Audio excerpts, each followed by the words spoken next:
The Heritage Foundation, simply sometimes referred to as Heritage, is a U.S. conservative think tank based in Washington, D.C.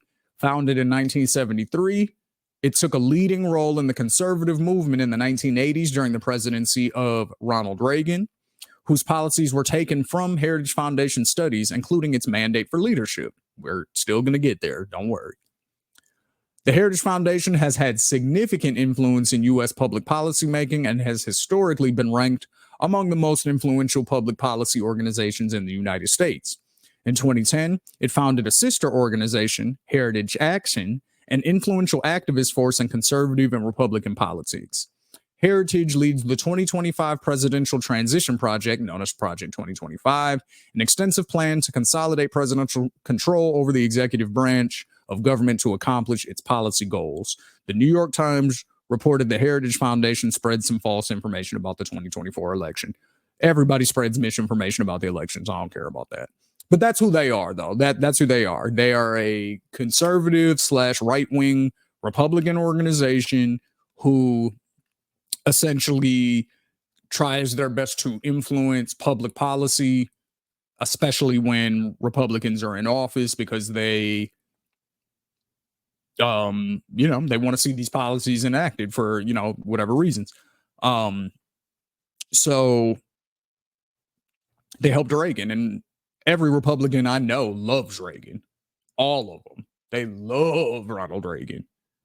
Even though he granted all the immigrants in the United States amnesty, I think they like to ignore that because it's very convenient to it's very inconvenient to their argument of like being very anti-immigration and stuff like that. So, and I'm not saying right now in October of 2024 that immigration is not a problem. That's not what I'm saying. There are a huge amount of illegal immigrants coming into the country. Like that's we can't act like that's not happening. It's happening at really, really high rates. But historically, Republicans were anti-immigration anyway. You know what I mean? They want to make it really hard for people to get into the country and become citizens and things like that. Whereas historically, Democrats were typically on the other side of that argument. We were the ones who were like, hey, the Statue of Liberty says, bring your sick and, whatever the quote is. It's like the Statue of Liberty is the representation that all are welcome here. All of us came from immigrant backgrounds at one point or another. Nobody other than Native Americans, indigenous people, are actually from America. You know what I'm saying? Everyone else was an import at one point. So that was always the lefty side of the debate and why we were pro-immigration. Again, in recent times, I think everybody is sort of on the, all right, we got to slow this down. This is getting kind of crazy. But historically, the right, for the most part, was anti-immigration. The left, for the most part, was pro-immigration. So, again, Ronald Reagan granted amnesty to all undocumented immigrants in the 80s, but it's not a convenient argument, so nobody brings that up. I'm here to bring it up. So that's a little bit about the Heritage Foundation. Now let's see, what is their relationship with Trump? Right? Because that's the thing. That's what we need to figure out. So this is directly from the Heritage Foundation's website. Trump administration embraces Heritage Foundation policy recommendations. This was right after he took office, January 23rd, 2018. 1 year after taking office, President Donald Trump and his administration have embraced nearly 2/3 of the policy recommendations from the Heritage Foundation's Mandate for Leadership. We're going to get there. The Mandate for Leadership series includes 5 individual publications totaling approximately 334 unique policy recommendations. Analysis completed by Heritage determined that 64% of the policy prescriptions were included in Trump's budget, implemented through regulatory guidance, or under consideration for action in accordance with the Heritage Foundation's original proposals. President Trump had an extraordinarily successful first year, says Thomas Binion, director of Congressional and Executive Branch Relations at the Heritage Foundation. So he's like the dude who basically goes and lobbies them. Congress. He put a conservative on the Supreme Court, and he enacted historic pro-growth tax reform. That's not true. The tax reform, yes, but pro-growth, absolutely not. That's a big reason why we're in the economy that we're in right now. COVID definitely did it, and I blame a lot of Biden's policies for that, because the science goes against a lot of what we actually did. I'm not talking about for extremely sick people or old people or people who had, other underlying conditions, which is the vast majority of the people who died from COVID. They had other shit going on.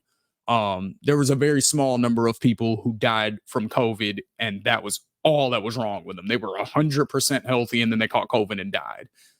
I don't know what the number is, but it's really small compared to the amount of people who, had lupus and got COVID, or were obese and got COVID, or had lung problems and COVID, or you see what I'm saying? It's usually coupled with something else. And then they were also being very deceptive about the way that they were actually counting COVID deaths. So an example of that is when I'm going to see if I can find this video actually, but there was a lady from Chicago who basically said, if you get shot outside the hospital and that is the obvious reason that you died, but you had COVID, that counts as a COVID death. I'm going to repeat that. If you get shot outside the hospital, the doctor sees you get shot, you die in the street before they pull you into the hospital, and then they check to see if you had COVID or not, it counts as a COVID death. That's insane, but I need to start pulling these video clips when I say certain things, because a lot of people, they think I'm either misrepresenting what's being said or they just don't remember it. And I try not to do either. I try not to misrepresent anybody's words. I try to take everybody's words at face value. But I just don't forget what people say just because something else comes along. Like, I remember from years back a lot of these quotes. So let's get into it. Let me show you the video of, I'm not sure exactly who it was, but it was some sort of representative, a city representative or a state representative from Illinois or Chicago. But let's get into it. All right, here we go. I got you. For Dr. Ezike, how many have died from COVID-19 that do not have any other underlying health condition? So nationally, the numbers are vanishingly small, in less than 10%. I think I saw something like 6%, and that might have been a global number. So in the general statistics, Illinois has been similar to what the aggregate larger numbers have. So I would say that it's going to be definitely under 10%, maybe even in the single digits. Thank you. That wasn't the video I was looking for. Hold on. But still very important. Still very important video, right? Because what did she say there? She said that the death toll of people who had no other underlying conditions was about 6%, which is still a little high, but that's a lot less than probably what you've been led to believe, I would imagine. All right. This is the video I needed. This is the exact one I was looking for. Again, that first one, definitely good information to have, but this is the one I was really looking for.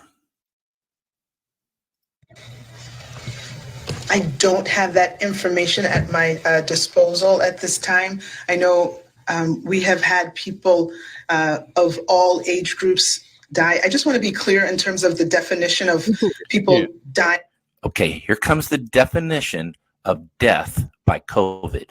Of COVID. So the case definition is very simplistic. It means at the time of death, it was a COVID positive diagnosis.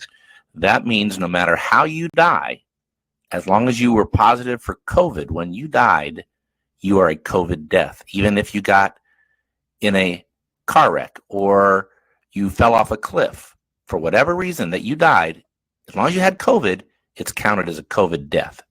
Listen.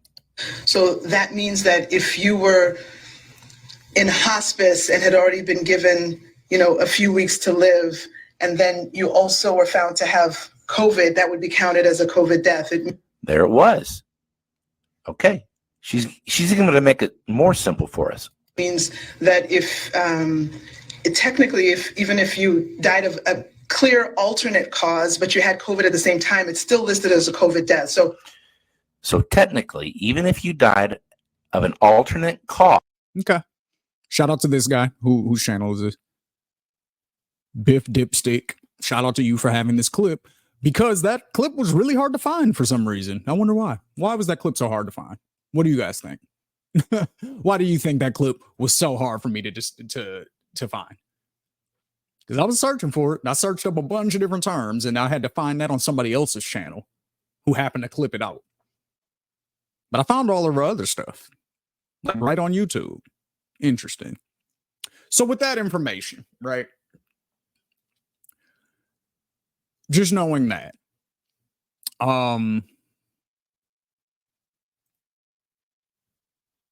going back to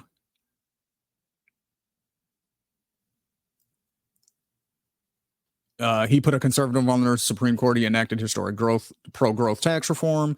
This analysis demonstrates the lesser-known policy success that his administration has been fighting hard to enact. So the reason that I pulled up the COVID stuff, again, is because I acknowledge and I totally agree with the fact that Joe Biden mismanaged and mishandled the way that he did this on a catastrophic level, and it really, really helped put a pin, or put a dagger, I guess you could say, in the economy that these tax cuts that Trump did already were snowballing into. So this economy that we're in right now was sort of inevitable. It maybe wouldn't have been as bad without COVID, but a lot of those policies didn't make sense. That was my point in showing all of that. So let's continue with the Heritage Foundation's relationship with Donald Trump. Heritage Foundation Research Analysis began developing the policy recommendations. I'm not even sharing this. Hold up. Let me come back. Heritage Foundation Research Analysis began developing the policy recommendations in 2016 during the presidential campaign with the following principles in mind: free enterprise, which basically means no regulations on business; limited government, which only seems to apply when it comes to regulations. Again, like, they don't mean limited government when it comes to abortion and getting in between you and your doctor, or stuff like that. It's not limited government in those capacities. They just mean they don't want the government spending money on citizens. They want huge government when it comes to the military industrial complex, and according to this, they want to make the executive branch big government.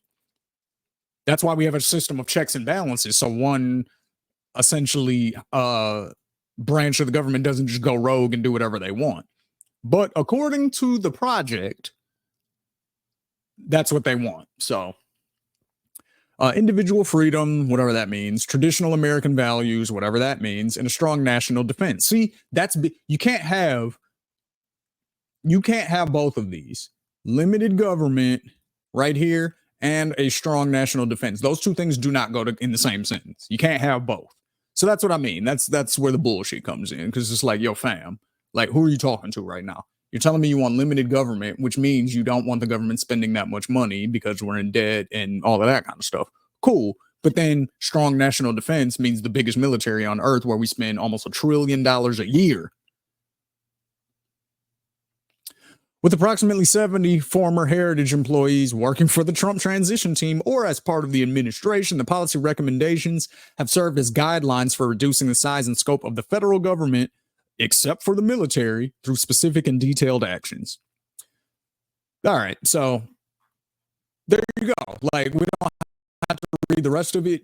Really, I brought this article up just to see if in the past Trump has embraced Heritage Foundation policies. And according to the Heritage Foundation themselves, he embraced about 65% of their policies. I think the exact number was 64. So what's the mandate for leadership? Because we keep seeing that get brought up, right? Heritage Foundation did that. And apparently Project 2025 is a piece of this overall mandate for leadership. So, what is it? It is a series of books published by the Heritage Foundation, an American conservative think tank based in DC. They offer specific